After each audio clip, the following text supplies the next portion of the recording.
মৰমৰ ছাত্ৰ-ছাত্ৰীসকল ই কক্ষালৈ স্বাগতম। মই জশ্ৰী আজি তোমালোকক সপ্তম শ্ৰেণীৰ ৩ নম্বৰ অধ্যায় তথ্যৰ ব্যৱহাৰ পাঠটিৰ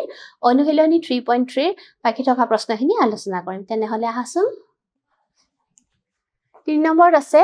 তলত বিভিন্ন ৰং ভাল পোৱা আৰু বেয়া পোৱা ছাত্ৰ-ছাত্ৰীৰ এখন তালিকা প্ৰস্তুত কৰা হ'ল। এই তালিকাখনত দিছে যে ছাত্ৰ-ছাত্ৰী কিছুমান ৰং ভাল পায় আৰু কিছুমানে বেয়া পায় আৰু তাৰ তথ্যখিনি দিছে। ৰঙৰ নামবোৰ দিছে নীলা, সেউজীয়া, ৰঙা, বেগুনীয়া আৰু ইয়াতে দিছে ভাল পোৱা ছাত্ৰ-ছাত্ৰীৰ সংখ্যা। নীলা ৰং ভাল পোৱা ছাত্ৰ-ছাত্ৰীৰ সংখ্যা হ'ল 14 আৰু বেয়া পোৱা ছাত্ৰ-ছাত্ৰীৰ সংখ্যা হ'ল 7। অৰ্থাৎ এই 7 গৰাকীয়ে নীলা ৰংটো বেয়া পায়। সেই হিচাপে সেউজীয়া ৰংটো ভাল পোৱা ছাত্ৰ-ছাত্ৰীৰ সংখ্যা হ'ল 15 আৰু বেয়া পোৱা ছাত্ৰ-ছাত্ৰীৰ সংখ্যা হৈছে 10। এতিয়া উপযুক্ত স্কেল ব্যৱহাৰ কৰি উক্ত তথ্যৰ পৰা দ্বৈত দ্বন্দ্বলেখ আমাক অংকন কৰিব দিছে। দ্বৈত দ্বন্দ্বলেখ আমাক অংকন কৰিব দিছে। তেনেহলে আহাচোন। এতিয়া এই স্লাইডখনত x অক্ষৰ y অক্ষৰ এইখিনি বস্তু মই কৰিয়ে থৈছো। এতিয়া যিহেতু তথ্যখিনি কি হিচাপে আছে 5 আৰু আটাইতকৈ ডাঙৰ সংখ্যাটো হ'ল 15 আৰু সেয়েহে আমি y অক্ষত 2 4 মানে 2 2 ব্যৱধানত আমি ইয়াতে লৈছো। গতিকে ইয়াতে লিখিব পাৰিম মই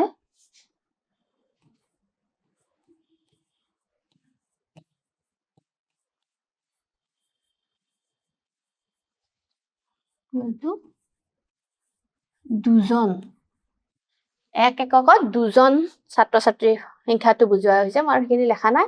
এক একক মানে দুজন বুলি লোৱা হৈছে। এতিয়া ইয়াতে হ'ব এইখিনি 0, এইটো হ'ব 0, তাৰপিছত 0ৰ পৰা এইখিনি 2 মানে দুজন, 4জন, 6জন এনেকে যাব। আৰু তলৰখিনি এতিয়া আমি লিখিব লাগিব ৰঙৰ নামসমূহ লিখিব লাগিব।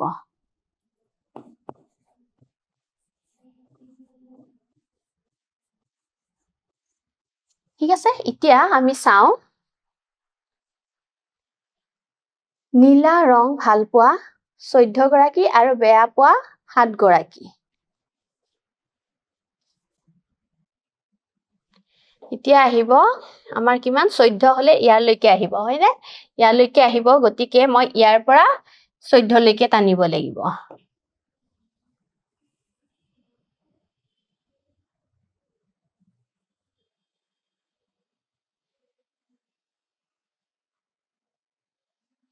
ঠিক আছে। এতিয়া চোৱা কিমান আছে 14। নেক্সট আছে বেয়া পোৱা সংখ্যা হ'ল 7। এতিয়া 7টো হ'ব 8 আৰু 6 আৰু 8ৰ মাজত, এইখিনিৰ পৰা হ'ব।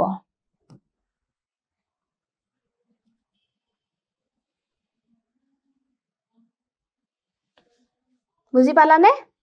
নীলা ৰংটো ভাল পোৱা 14 গৰাকী আছে আৰু বেয়া পোৱা আছে 7 গৰাকী। নেক্সট সেউজীয়া ৰং 15 গৰাকী ভাল পায় আৰু বেয়া পায় 10 গৰাকী। এইটো আঁকি লওঁ, পিছত আমি নামবোৰ লিখি দিম। এটা গেপত এতিয়া আমি কৰিম। এইখিনি গেপ ৰাখি দিবা তোমালোকে, ঠিক আছে? এইখিনি গেপ ৰাখি নেক্সট এইটোৰ পৰা আমি কভাৰ কৰিম। কিমান হ'ব 15 গৰাকী হলে ঠিক এইখিনি মানত হ'ব।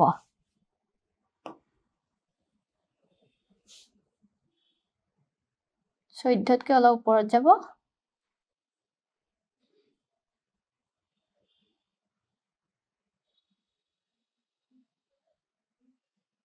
এইখিনি হ'ব। ঠিক আছে। আৰু নেক্সট আছে 10 গৰাকী।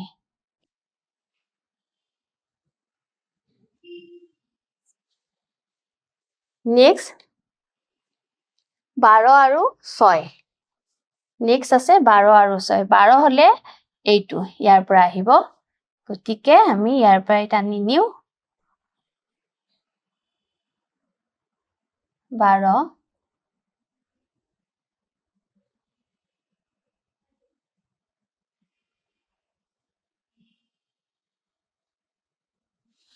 আৰু 6 হলে এইখিনি হ'ব।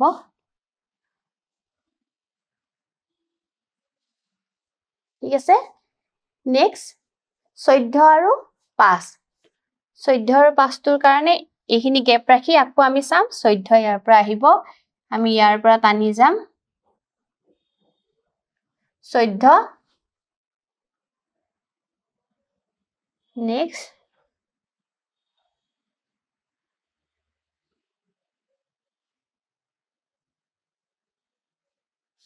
14 আৰু কি আছে 5 হলে 4 আৰু 6 মাজত এইখিনি হল আমাৰ 14 আৰু 5 এতিয়া পাৰ্থক্যটো দেখাবৰ কাৰণে আমি ইয়াতে কি কৰিম ৰং দিম অলপ ৰং দিম আমি ইয়াতে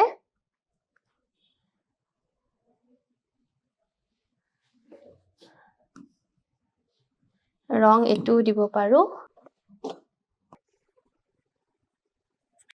ৰং এই মানে নীলা ৰং ভাল পোৱাখিনি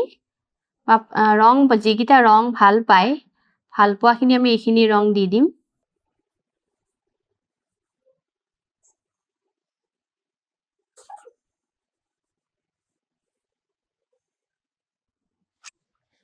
ঠিক তেনেকে ইয়াতেও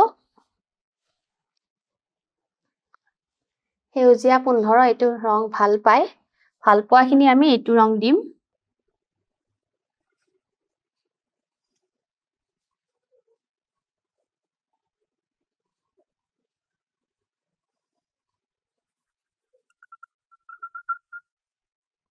নেক্সট এইখিনি হ'ব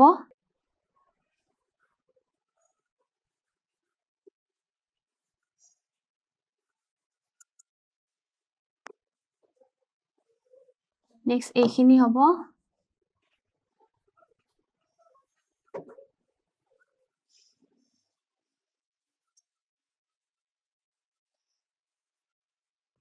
ঠিক আছে এতিয়া ৰং ভাল পোৱাখিনি আমি লিখিব লাগিব ইয়াতে বাকিখিনি এনেকৈ থাকিব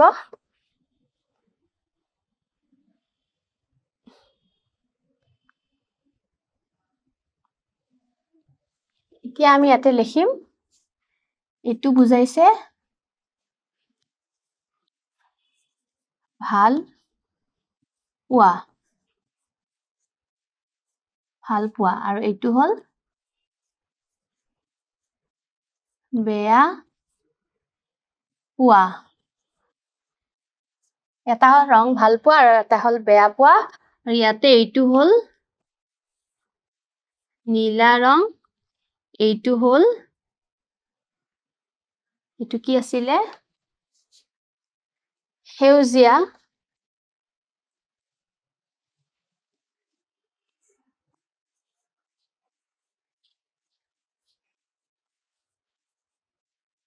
সেউজীয়া তাৰ পিছত আছিলে ৰঙা আৰু এইখিনি হল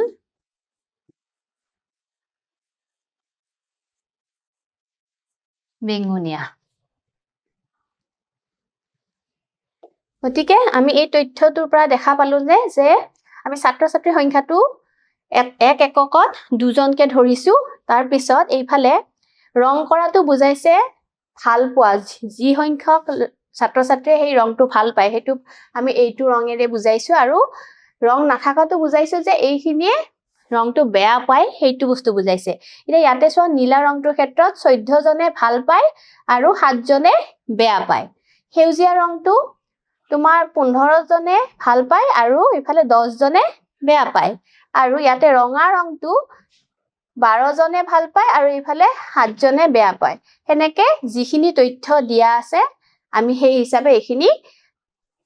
দ্বৈত দ্বন্দ্বলেখন উপস্থাপন কৰি দেখালো এতিয়া 4 নম্বৰ প্ৰশ্নটো চোৱা এজন ছাত্ৰই 6ষ্ঠ আৰু 7ম শ্ৰেণীৰ চাৰিওটা মূল্যায়নত 200 নম্বৰৰ ভিতৰত লাভ কৰা নম্বৰসমূহ তলত দিয়া হল উপযুক্ত স্কেল ব্যৱহাৰ কৰি এটা দ্বৈত দ্বন্দ্বলেখ অংকন কৰা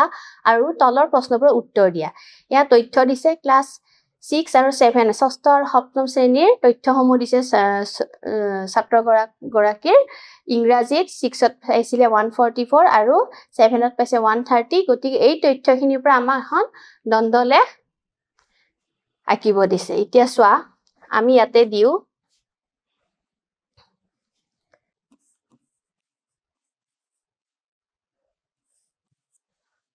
আৰু এইফালে থাকিব শ্ৰেণী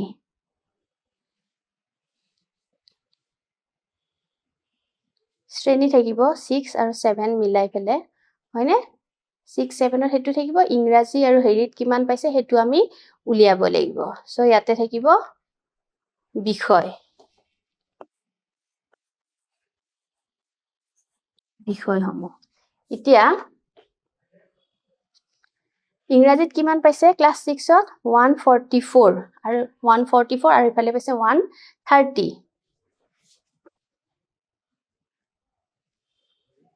144 হলে এইখিনি মানত হ'ব 144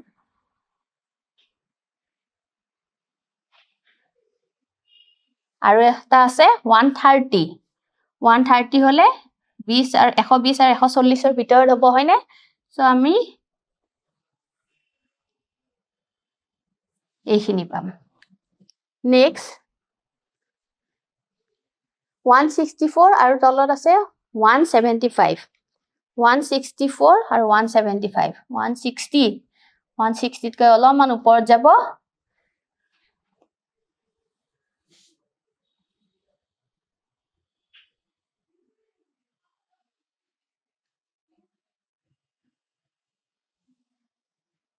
আৰু এটা আছে 175 175 হলে 160 আৰু 180 ৰ মাজত থাকিব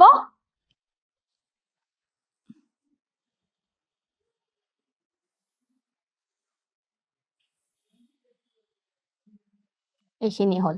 নেক্সট আমাক দিয়া আছে 160 আৰু 170 160 হলে এইটো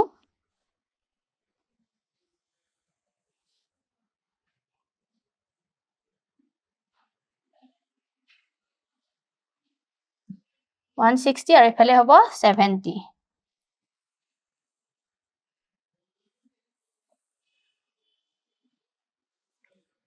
next 134 165 134 হলে 20 আৰু 40 ৰ মাজত অলপমান হ'ব আধাতকৈ অলপ বেছি যাব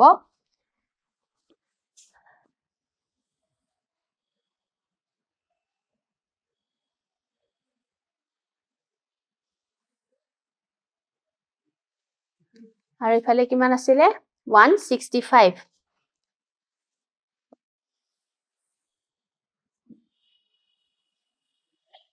165 next 170 150 170 হলে এই দুটাৰ মাজত হ'ব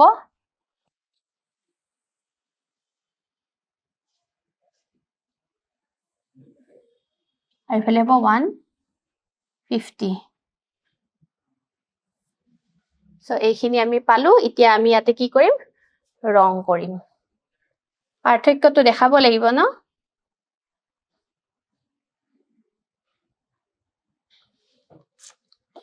সো ইয়াতে দুটা শ্ৰেণীত আমি দেখাই আছো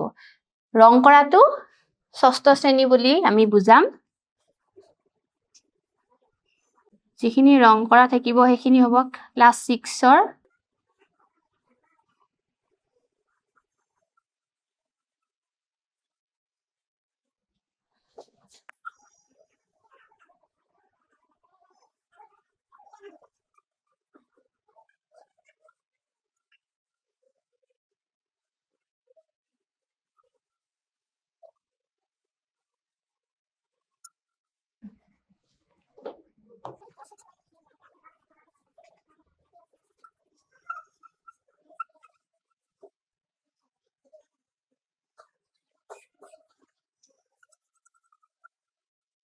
নেক্সট এইটো কৰিম আমি এতিয়া এইবিলাক বস্তু বৰ্ডত বুজাব ভাল হয়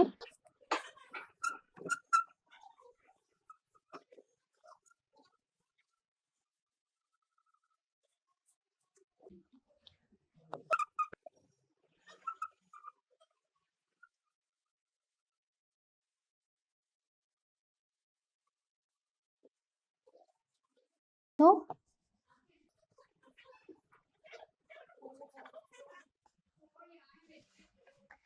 এইখিনি হল এতিয়া আমি নামবিলাক লিখি দিব লাগিব এইটো আছিলে ইংৰাজী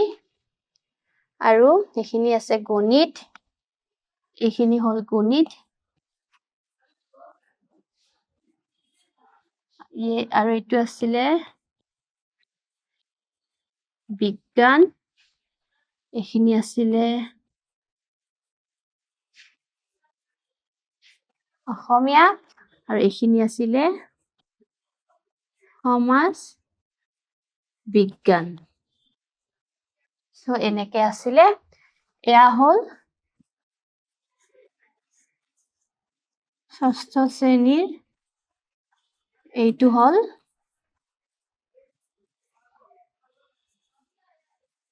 সপ্তম শ্ৰেণীৰ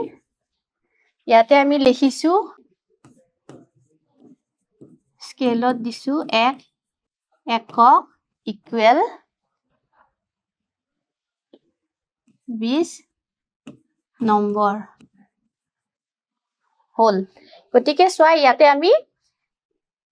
ৰং কৰাখিনি ক্লাছ 6 ৰ বুজাইছে ষষ্ঠ শ্ৰেণী আৰু ৰং নকৰাখিনি সপ্তম শ্ৰেণীৰ সেই হিচাপে ইংৰাজীত এই তথ্যবিলাক দিয়া আছে গণিতৰ দিয়া আছে আৰু এই প্ৰত্যেকটোৰে ব্যৱধানবিলাক একে একে ৰাখিবা ইয়াতে যদি 1 সেন্টিমিটাৰ ৰাখিছা এইফালে 1 সেন্টিমিটাৰকে ৰাখিবা যদি 2 সেন্টিমিটাৰ ৰাখিছা তেনেহলে এইফালেও 2 সেন্টিমিটাৰকে ৰাখিবা ঠিক আছে এতিয়া আমাক কি প্ৰশ্ন সুধিছে আমি হেতু উত্তৰ দিও কোনটো বিষয়ত ছাত্ৰজনে আটাইতকৈ উন্নত ফল দেখুৱাইছে এতিয়া এইগিটাক আমি কম্পেয়াৰ কৰিব লাগিব কোনটোত উন্নত দেখাইছে 6ত পাইছিলে ইমান 7ত কমিল ইয়াতে অলপ বাঢ়িছে 9 বাঢ়িছে ইয়াতে 10 বাঢ়িছে অসমীয়াত বহুতখিনি বাঢ়িছে হয় নহয় গতিকে ইয়াতে কি হ'ব অসমীয়াত কিমানখিনি বাঢ়িলে এফালে 44 54 প্ৰায় 30 31 বাঢ়িছে হয় নে গতিকে উন্নত দেখাইছে কিহত অসমীয়াত গতিকে 1 নম্বৰৰ উত্তৰটো লিখি দিও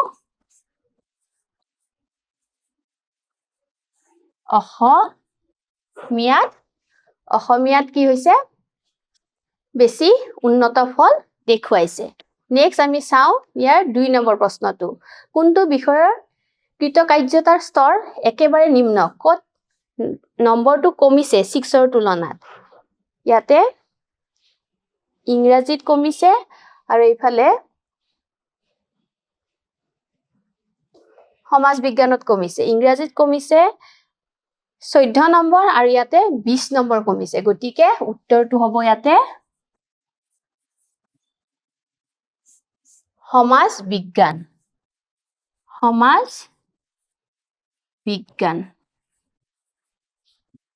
হয়নে ঠিক আছে নেক্সট আমি চাও সৰ্বাধিক নম্বৰ পোৱা বিষয় আৰু শ্ৰেণীটো কি সৰ্বাধিক নম্বৰ পোৱা বিষয় আৰু শ্ৰেণীটো কি হ'ব গণিতত সবতকে বেছি পাইছে হয়নে গতিকে 3 নম্বৰৰ উত্তৰ হ'ব গণিত আৰু শ্ৰেণীটো হ'ব কি সপ্তম শ্ৰেণী এইটো ইয়াৰ উত্তৰ নেক্সট আমি 5 নম্বৰ প্ৰশ্নটোত যাও এখন কিতাপৰ দোকানত 4টা বছৰত বিক্ৰী হোৱা ইংৰাজী আৰু অসমীয়া কিতাপৰ সংখ্যা তলত দিয়া হ'ল তালিকাখনৰ পৰা উপযুক্ত স্কেল ব্যৱহাৰ কৰি দ্বৈত দ্বন্দ্বলেখ অংকন কৰা আৰু প্ৰশ্নবোৰৰ উত্তৰ দিয়া আমাৰ বছৰবিলাক দিছে ইংৰাজী আৰু অসমীয়া কোনটো বছৰ কিমানখিনি বিক্ৰী হ'ল তাৰে তথ্যবোৰ দিছে এতিয়া ইয়াৰ ওপৰত দ্বৈত দ্বন্দ্বলেখ আমি আঁকিব লাগে আহাচোন চাও ইয়াতে আমি এবাৰ কি লৈছো শূন্য ধৰিব লাগিব এতিয়া এইটো কি কৰিছো শূন্যটো দি লৈছো আৰু এইফালে আমি কি লৈছো স্কেলত 100 নম্বৰ 1 এককত 100 নম্বৰকে লৈছো আমি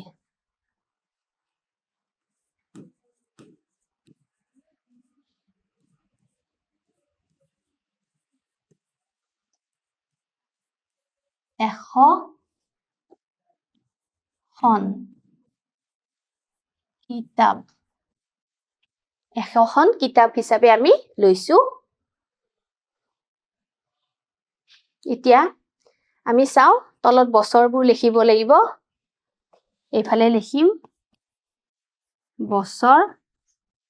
আৰু এইফালে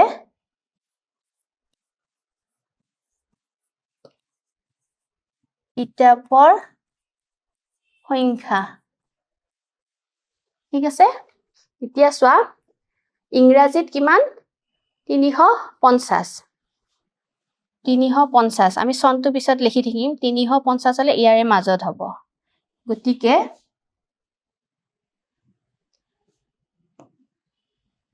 350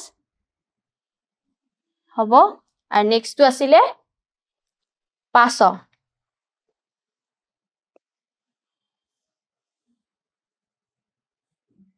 এইখিনি হল 500 তাৰ পিছত আহিব 2015 400 আৰু 600 400 আৰু 600 এই গ্যাপটো ৰাখিবা ইয়াৰ পৰা ষ্টাৰ্ট কৰিবা 400 এইখিনি 400 গতিকে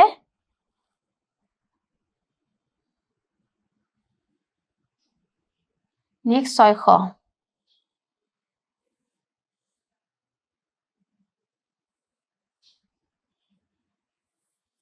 600 নেক্সট 2016 300 আৰু 450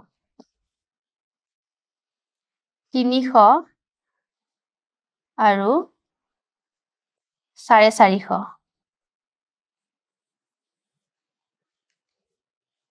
নেক্সট 600 আৰু 650 ইয়াৰ পৰা লম আকৌ এটা গ্যাপ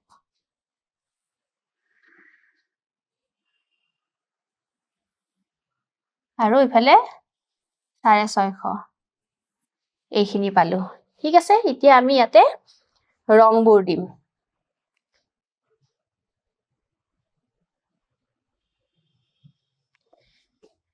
ক্লাস 6 টো আমি ৰং দি যাম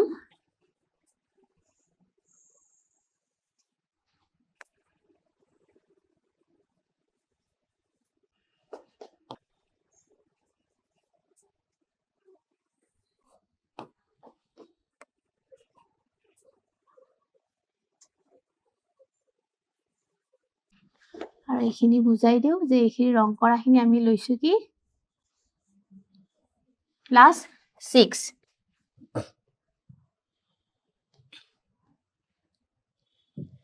এতিয়া এইটো আমি লৈছো ইংৰাজী এইটো অসমীয়া এই বস্তুটো লৈছো গতিকে সো 2014 ৰ পৰা আমি এইটো বছৰটো লিখি দিও এইখিনি 201415 2017 উত্তৰলৈকে আছে এতিয়া সুধিছে আটাইতকৈ বেছি অসমীয়া কিতাপ কোনটো চনত বিক্ৰী হৈছিল আটাইতকৈ বেছি কোনটো চনত বিক্ৰী হৈছিল 2017 চনত এক নম্বৰ উত্তৰটো লিখি দিও হেতু হৈছে 2017 চনত 2017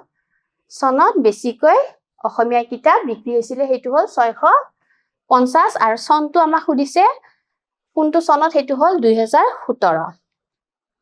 আৰু আমাৰ গ্ৰাফডাল হল এইটো তোমালোকে বুজিয়ে পাইছা ন এইখিনি কেনেকৈ লৈছো সো নেক্সট আমাৰ কোৱেশ্চনটো আহিব 2016 চনত বিক্ৰী হোৱা অসমীয়া আৰু ইংৰাজী কিতাপৰ পাৰ্থক্য কিমান 2016 টো লৈছে এইটো লৈছে 16 হলে উত্তৰটো হ'ব কি অসমীয়া আৰু ইংৰাজীৰ পাৰ্থক্য অসমীয়া কিতাপৰ কিমান আছিল 450 মাইনাস ইংৰাজী 300 উত্তৰটো হ'ব 150 সো তোমালোকে অলপ বাক্য হেৰিত লিখিবা যে ইমান কিখন আছিল অসমীয়া ইমান কিখন আছিল ইংৰাজী আৰু দুটাৰে পাৰ্থক্যটো হল এনেকে কৰি তোমালোকে বহলাই লিখিবা এনসাৰটো হ'ব 150 নেক্সট আহিব 2015 চনত মুঠ কিমান কিতাপ বিক্ৰী হৈছিল 15 চনত দুটা বিষয় মিলি কিমান হৈছিল আমি সেই দুটা যোগ কৰিব লাগিব কিমান হৈছিল ইংৰাজী 400 আৰু অসমীয়া 600 মিলি কিমান 1000 খন ঠিক আছে সো এইখিনি আছিল আজিৰ এই ভিডিওটোত আমাৰ অনুশীলনী 3.3 ইয়াতে শেষ হৈছে আশা কৰিছো যিখিনি বস্তু বুজাই দিছো ভালকে বুজি পাইছা নমস্কাৰ ধন্যবাদ